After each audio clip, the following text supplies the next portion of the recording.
Now that I know the narrative, the story of God from start to finish, anytime like a chapter comes up or a story comes up, I know where it fits in the bigger story. I know where Philippians 4:13 fits in that bigger story. And because of that, I would say you get more from it.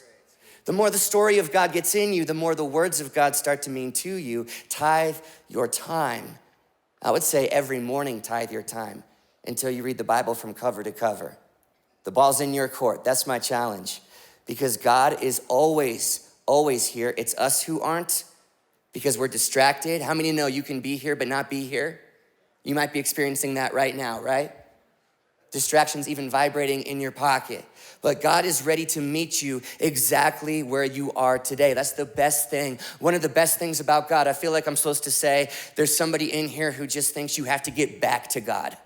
Like you spent a few years, like it was you and God just so close and you had that moment, but then you've been wandering like one bad decision after the next, and before you know it, you just find yourself looking around like, how'd I get here, man? I need to get back to God. I'm telling you, you don't have to get back to God. You might need to get back to yourself and who he made you to be.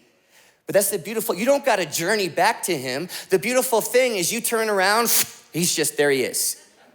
This is our God. He meets you where you're at. One of my good friends, Corey, he's our drummer in Austin. He texted me about a month ago and said, bro, we got to hang out, man. I miss you. We need to catch up. I'm buying you a steak.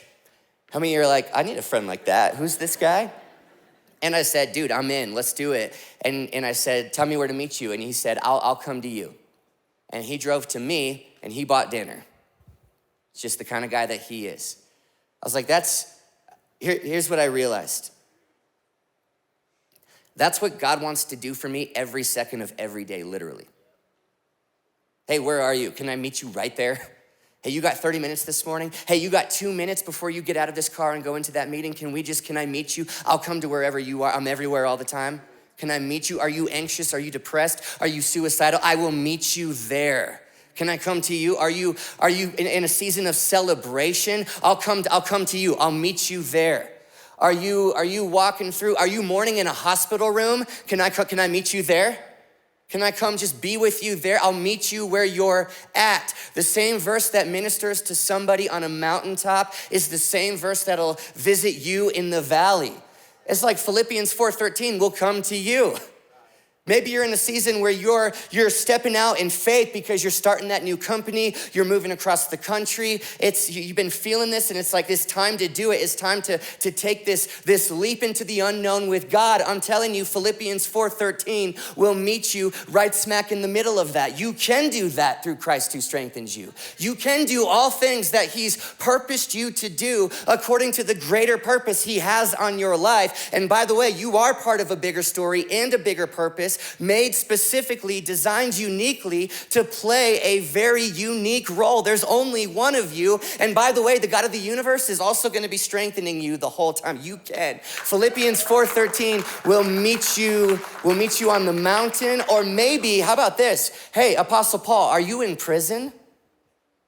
GBB, are you in prison? Philippians 4:13 will meet you there. You can do all things. You can experience the peace that transcends all understanding. You can come to know the joy that survives any season. You can find purpose and passion behind bars. How? Through Christ who gives you strength. And it's way easier for God to activate those kinds of promises when he has your attention. Train yourself in godliness by tithing your time.